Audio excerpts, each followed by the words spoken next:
dear Ms. Sadia, Ms. Ogzi from the European delegation, dear colleagues. It is an extraordinary pleasure being here in Antalya on our first training program from the quite strategic project on circular economy. The selection of Antalya also has a meaning.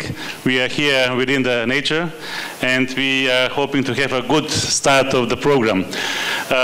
I would like to, first of all, to inform you that we have designed the first training in a way to have more participants and more speakers from the European Union member states.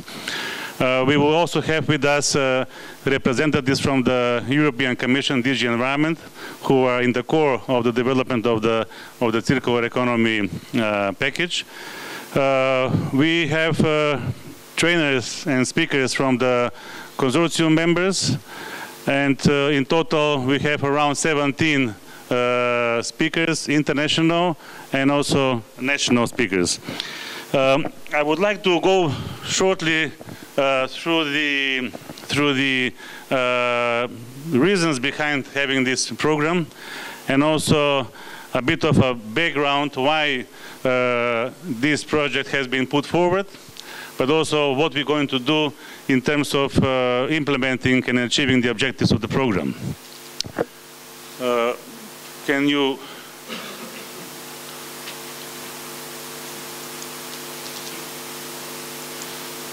Okay, so the project is implemented by the consortium member with the DAI Global as a lead partner, but also with quite a strong consortium members. Had grown brain from the Netherlands. We have Holland Circular Economy Hotspot, one of the major organizations dealing with the circular economy in the Netherlands. And also they are quite also involved in the European Circular Economy Stakeholder Platform. We have the Regional Activity Center for Sustainable Consumption and Production. We have ICLEI European Secretariat. We have IPCU, who are dealing with the logistics and the visibility of the program. We have Çınar, one of the companies who are best in environmental impact assessments in Turkey, and also the Business Council for Sustainable Development, basically SKD. I would say the circular economy hotspot for Turkey. So in terms of background for setting up this project, as you know, in 2019, Turkey was the 8th largest OECD economy and one of the fastest growing economies in Europe and globally. Becoming an upper middle income country in early 2000, Turkey has experienced a rapid urbanization with an average annual rate of 1.38% and population growth of 1.27%. Based on the projections, the population is expected to peak at 97.96 million people in 2059. This means that due to the projections of the growth of the Turkish economy, but also projections of the growth of the population, the resources, the energy demand, and also the waste generation is expected to increase in the future. This will also have certain challenges and also pressures on the environment. There will be a greater demand for more efficient and renewable forms of energy, but also improved waste management systems that will be essential to tackle the Turkish current environmental challenges. To deal with those challenges, Turkey is making great efforts to align the legislation and policy and regulatory framework with the European policy and regulatory framework, basically to align with the European standards, and also with this to increase the efficiency of the waste management systems. Sorry? Left or right. Oh, okay. Okay, I should not move the microphone. Okay. So why circular economy is needed for Turkey? As I mentioned, the quite rapid increase in the population and urbanization projections. Turkey's population is expected to grow by 16% by 2050. Turkey's waste production has increased over the last decades. If you see from 1995, 7 million tons, it is projected to reach 38 million tons in 2023. The 80% of the Turkish energy mix comes from the fossil fuels.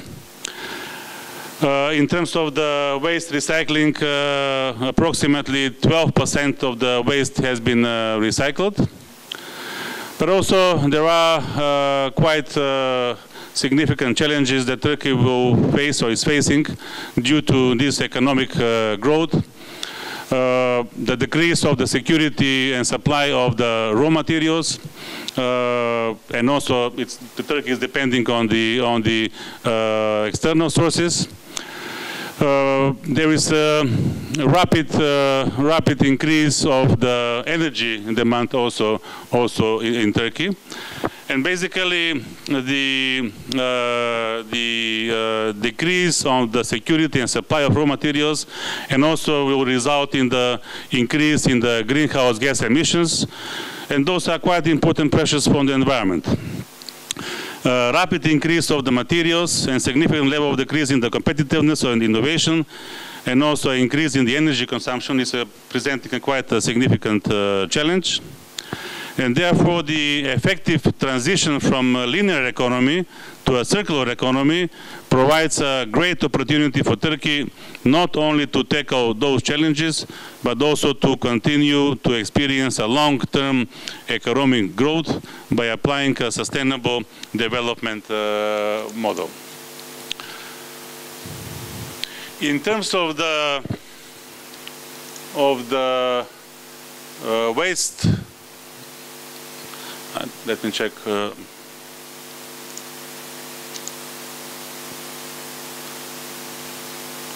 In terms of the energy sector,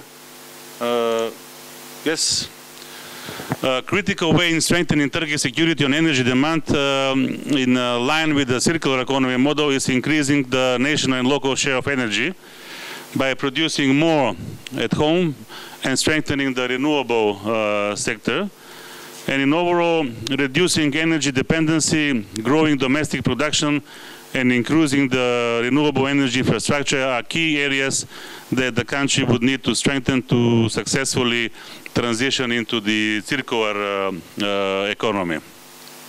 In terms of the waste sector,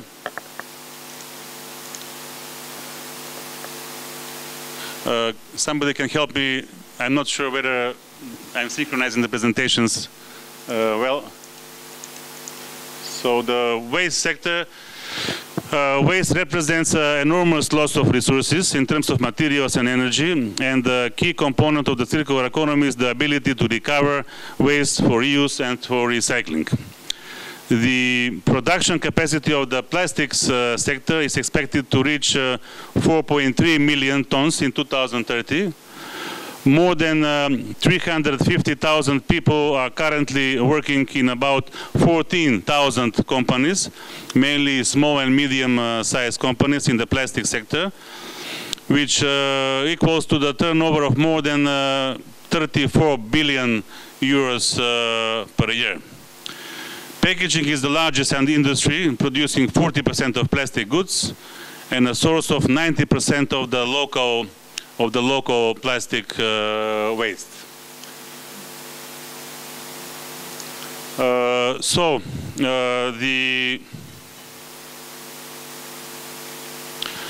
What are the objectives of the project? In the kickoff meeting, I have mentioned that we need to promote transition towards circular economy, which will contribute to more efficient resource and waste management across Turkey.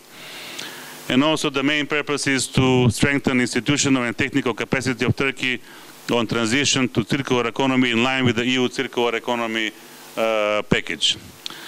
However, we as a consortium would like to go beyond those objectives and also to achieve results going beyond the objectives set in the terms of reference by setting up quite robust legislative and policy framework, and also setting up the vision of Turkey towards circular economy.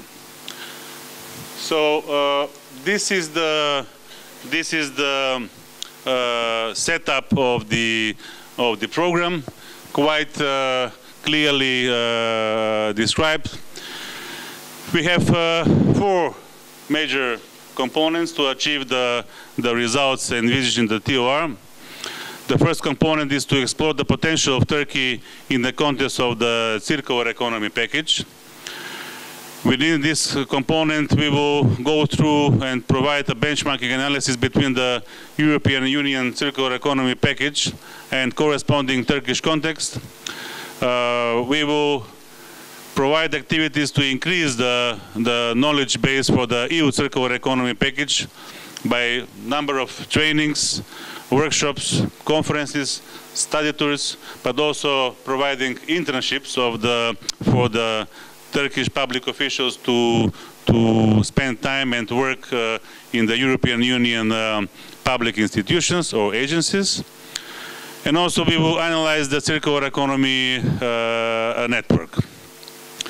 The second component is, let's say, the backbone of the whole project is developing of the national strategy and action plan on waste and resource management as aligned with the EU circular economy package.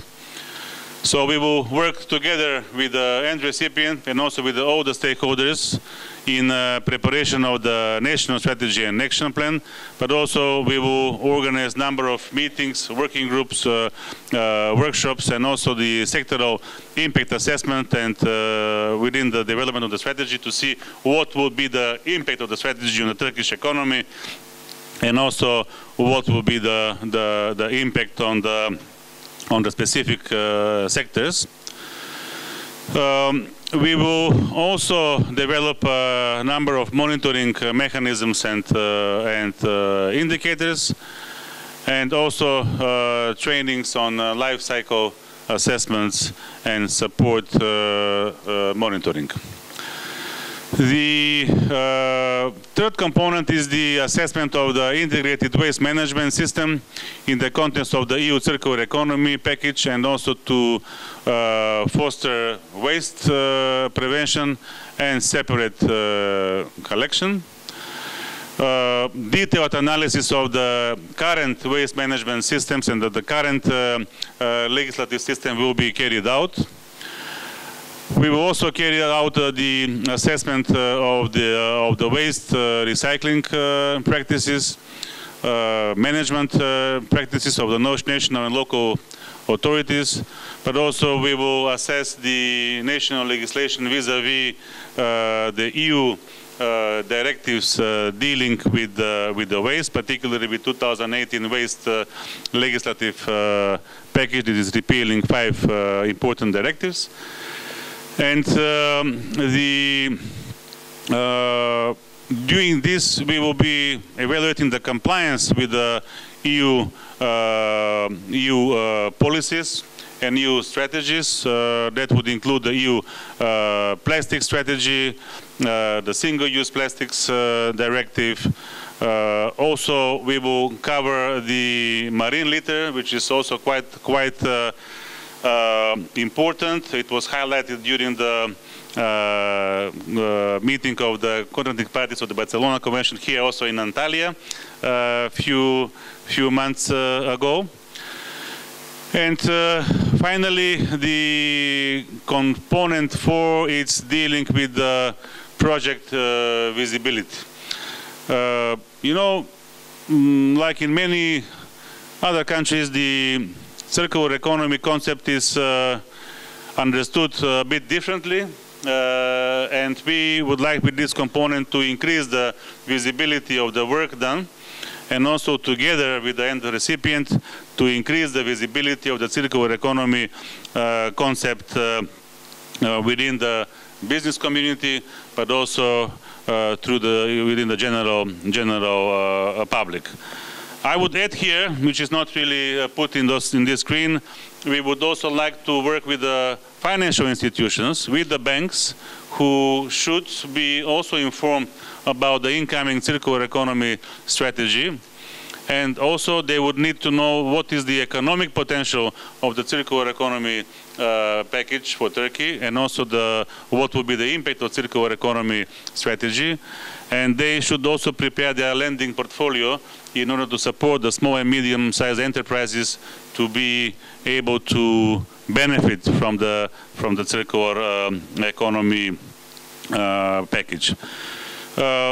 We expect at the end, as a spillover impact of the project, to have strengthened economic growth and also job creation, but also having impact on the strengthening the environmental sector. Yes, please. Yes. So this is our approach. We will strive to the strategic relevance and also cross-referencing with the other national, horizontal and sector-specific strategies and plans, particularly the ones related to the climate change, and also the industrial strategy, the energy strategy, and so on. We will focus on legal and the regulatory activities, doing compliance and conformity checking of the current national legislation with the EU circular economy package. We will see what is the impact of those potentially future introduced measures. We will support and work together with the end recipient to improve the institutional setup in order to carry out all the provisions from the circular economy package and related legislation. We will strive to support the capacity of the public administration, and also in line with the needs of the public administration. And also, as I mentioned, we will see what would be the reform costs, how much this would cost, what will be the economic impact, what will be the need for the infrastructure, and also the capacity needs of the business sector. So thank you very much for your attention. In short, this would be our approach, but of course, as a consortium, we are ready to adapt through the project implementation. As you know, based on the IPA rules, everything can be amended except the objectives and the purpose of the project, and therefore we will need to align with the needs of the beneficiary, which is our primarily goal. You know, this project was programmed some time ago, but we are living in an evolving environment, and also in the meantime, in the interim, there are new rules coming out and new policies coming out from the European Union Green Deal, and we need to adapt. So we need to adapt, as I used to say, like a moving target, and we also need to always hit the moving target. So thank you very much from my side. Please use the opportunity of having quite a high number of speakers to interact with our speakers, to interact among yourselves, and whenever you have specific questions, we are here to respond. So I wish you a nice day in beautiful Antalya. Thank you very much.